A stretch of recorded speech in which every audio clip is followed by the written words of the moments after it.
वसई विरार शहर महानगरपालिका निवडणुकीसाठी काल उमेदवारी अर्ज दाखल झाले आणि आज दिवसभरामध्ये सकाळी 11 वाजल्यापासून ते 3 वाजेपर्यंत उमेदवारांचा अर्जांची छाननी करण्यात आलेली आहे। जवळपास महापालिका क्षेत्रामध्ये 947 उमेदवारांनी 949 उमेदवारी अर्ज जे आहेत हे महापालिका क्षेत्रामध्ये दाखल केले होते आणि त्यामध्ये जे आहे प्रभागनिहाय जे आहे महापालिकेच्या 9 प्रभागामध्ये हे उमेदवारी अर्ज हाताळण्यात आलेले आहे, छाननी करण्यात आलेली आहे। त्यापैकी काही जण अपात्र ठरलेले आहेत तर काही जण पात्र ठरल्याचं आपल्याला पाहायला मिळालेलं आहे। एकंदरीतच पाहायला गेलं तर वसई विरार महापालिका निवडणुकीमध्ये जे भाजपा महायुतीचे नाराजी गटमधले काही पदाधिकारी आहेत त्यांनी मात्र या महापालिका निवडणुकीमध्ये अपक्ष फॉर्म भरून अपक्षांचे पॅनल उभा केल्याचं आपल्याला पाहायला मिळत आहे। तर काही जे कार्यकर्ते आहेत हे आक्रमक भूमिकेमध्ये आपल्याला पाहायला मिळत आहे। त्यामुळे आता येणाऱ्या महापालिका निवडणुकीमध्ये कशा पद्धतीने चित्र रंगतं आणि ही महापालिका निवडणूक कशा पद्धतीने पार पडते याकडे आता सर्वांचं लक्ष लागलेलं आहे। फॉर्म छाननी झाल्यानंतर उमेदवारांनी काय प्रतिक्रिया दिलेल्या आहेत त्या देखील आपण पाहूया। मी प्राध्यापक धर्मशील नामदेव खरे। तुम्हाला भाजपाने काल उमेदवारी नाकारलेली आहे आणि आज तुम्ही भाजपाचा जो अधिकृत उमेदवार आहे त्याच्यावर ऑब्जेक्शन घेतलेलं आहे, काय तुमची मागणी आहे? बघा, भारतीय जनता पक्षाने मला उमेदवारी नाकारलेली नाही। आगरी सेनेने माझ्या उमेदवारी दाव्यावर अतिक्रमण केलेलं आहे। त्यांनी अतिक्रमण करून माझी उमेदवारी डावललेली आहे। ही भारतीय जनता पक्षाने नसून तर आगरी सेनेने माझी उमेदवारी खेचून घेतलेली आहे असं मी सिद्ध करून सांगू शकतो। आज तुम्ही काय ऑब्जेक्शन घेतलं? आज माझं ऑब्जेक्शन असं आहे की भारतीय जनता पक्षाचे उमेदवार म्हणजे ज्यांना तिकीट दिलं, एबी फॉर्म दिला, विजय हाशा घरत यांचा उमेदवारी अर्ज बाद होऊ शकतो। या ग्राउंडवर मी माझं मत निवडणूक अधिकारी यांच्याकडे मांडलं, निर्णय अधिकारी यांच्याकडे मांडलं। तर त्यामध्ये असं आहे की विजय हाशा घरत यांचे भाऊ आकाश हाशा घरत यांनी अनधिकृत बांधकाम केल्यामुळे त्यांच्यावर MRTP कायद्यानुसार गुन्हा दाखल आहे। महानगरपालिका क्षेत्रातील अनधिकृत बांधकाम केल्यामुळे विरार पोलीस स्टेशन येथे आणि निवडणूक आयोगाच्या नियमानुसार असे आहे की मला सांगतो मी वाचून थोडा म्हणजे पर्टिक्युलर आपल्याला बोलता येईल। महाराष्ट्र महानगरपालिका अधिनियम 1949 चे कलम 10(1)(ड) नुसार ते अपात्र ठरू शकतात।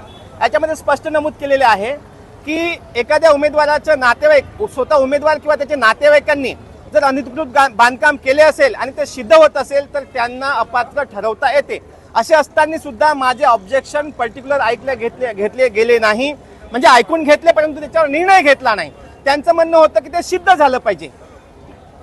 निवडणूक निर्णय अधिकाऱ्यांचं म्हणणं होतं की ते सिद्ध झालं पाहिजे। मी त्यांना सांगितलं सिद्ध होण्याचं अजून काय स्ट्रक्चर उभं आहे, अक्षरशः स्ट्रक्चर उभं आहे। महानगरपालिकेने स्ट्रक्चर बघून गुन्हा दाखल केलेला आहे। अशा असताना अजून सिद्ध होण्याचं काय, अनधिकृत बांधकाम सिद्ध होण्याचं काही विषयच नाही। स्ट्रक्चर उभं आहे तर ते अनधिकृत बांधकाम स्ट्रक्चर उभं असताना दिसतं आहे, म्हणून महानगरपालिकेने गुन्हा दाखल केलेला आहे। त्यामुळे विजय हाशा घरत यांना भारतीय जनता पक्षाचे उमेदवार म्हणून बाद करण्यात यायला पाहिजे होतं, परंतु तसं निवडणूक निर्णय अधिकाऱ्यांनी केलेलं नाही। आज सोप्या पद्धतीने छाननी झाली, काय वादविवाद झाला नाही आणि छाननीमध्ये पात्र ठरलो आणि आता उत्साहाने सगळे कार्यकर्ते कामाला लागतील आणि झेंडा हा भारतीय पक्षाचाच लागणार। का आज छाननीमध्ये काय वादविवाद किंवा कोणाचे अर्ज वगैरे बाद झाले ना? अजून तरी ते कळलेलं नाही आहे, आमच्या वॉर्डमध्ये तरी नाही आहे। पुढची रणनीती कशी असेल? रणनीती बघा, देशामध्ये भारतीय पार्टी आहे, राज्यामध्ये भारतीय जनता पार्टी आहे आणि आता वसई विरारमध्ये सुद्धा भारतीय जनता पार्टीचं कमळ फुलवायचं आहे आणि एक विजय हा भारतीय जनता पार्टीचाच होणार। आणि रणनीती अशी आहे की भारतीय जनता पार्टीकडे विजन आहे, ते विजन पुढे घेऊन आम्हाला विजय हा आमचा होणारच। उभाटाचे एकूण या किती उमेदवार या निवडणुकीच्या रिंगणामध्ये उभे आहेत आणि कशा पद्धतीने रणनीती ठरवलेली आहे? बघा, आमचे 95 उमेदवार आहेत। 2 वॉर्ड आम्ही काल सोडलेले होते कारण आमच्यात आपसात वाद होते आणि जर ते 2 वॉर्डचे 8 फॉर्म दिले असते आम्ही तर बंडखोरी होण्याची शक्यता होती। त्यामुळे 2 वॉर्ड आम्ही ब्रेक दिले, म्हणजे 8 आणि 95 103 उमेदवार आमचे रेडी होते। निश्चितच ही जी निवडणूक आहे फार मोठ्या अटीतटीची निवडणूक होणार आहे. शेवटच्या क्षणापर्यंत आपण भवियासोबत युती करण्याचा प्रयत्न केला, परंतु आता स्वबळाचा नारावर आपण उभा आहे. आमच्याकडे भव्यावरती आमचा 100% भरोसा होता, त्यामुळे आम्ही थोडे भरोशावर राहिलेले आणि आमच्याकडे वेळ कमी होती. म्हणजे आमच्याकडे फक्त 4च दिवस होते आणि 4 दिवसात 1 से 3 उमेदवारांचे पेपर क्लिअर करणं हे मोठं कठीणच होतं.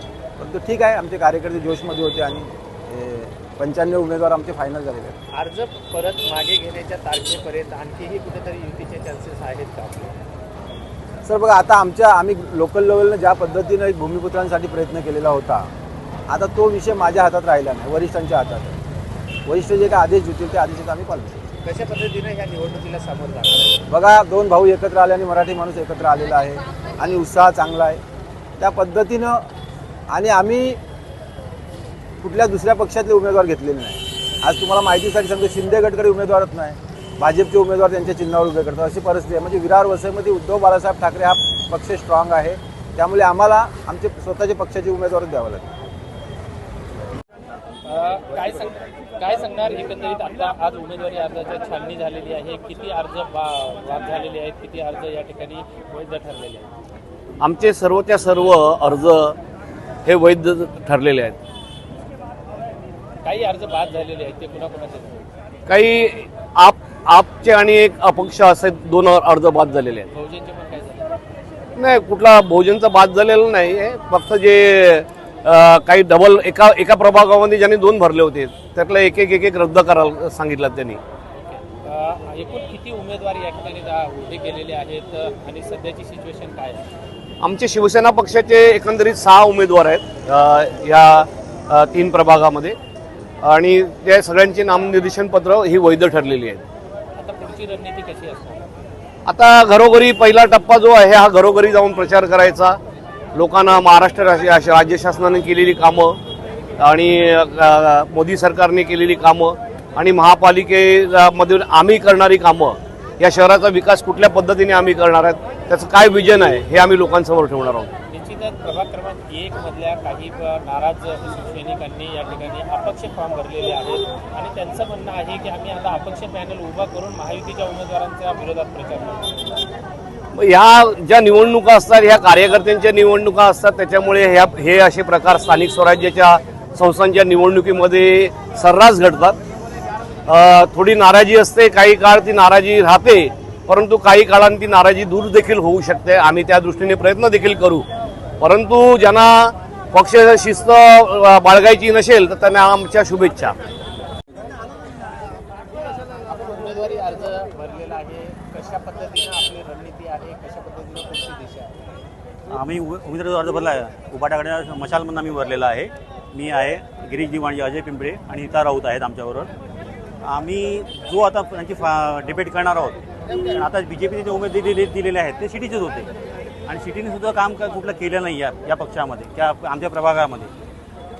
त्यासाठी आम्ही स्वतः आम्ही मशालाकडनं आम्ही येऊन काम सुरू करणार. जनतेचा बघा, गणपती आले, नवरात्री आली, रस्ते बनवले नाही. आधी 35 वर्ष यांच्याकडे होते, 1 वर्ष यांच्याकडे होतं. यांनी का विकास केला नाही याचा यांनी जनतेला उत्तर द्यावं. आता तुम्ही प्रमुख कशा पद्धतीनं रणनीती ठरवणार आहेत, कशा पद्धतीनं लोकांना आव्हान देणार आहेत, कारण तगडं आव्हान आहे. जरी तगडं आव्हान असलं, आम्ही लोकांच्या घराघरात पोचणार, लोकांशी पर्सनली संपर्क करणार. त्यांच्या समस्या हे आहेत आम्हाला माहिती आहे आणि आम्ही घराघरात आमचे जे कार्यकर्ते आहेत किंवा आमचे मित्र परिवार आहेत ते सगळे घराघरात जाऊन त्यांना विनंती करून आम्ही आमची सीट 100% काढणार. मी प्रभाग क्रमांक 3 मधून शिवसेना धनुष्यबाण या चिन्हावरती निवडणूक लढत आहे. माझ्या जीवनातील पहिल्यांदाच मी हा नगरसेवक पदाचा अर्ज केलेला आहे. गेले 25-30 वर्ष मी भवियासाठी काम करत होतो, परंतु विचार केला की आपण समाजकार्य करतो.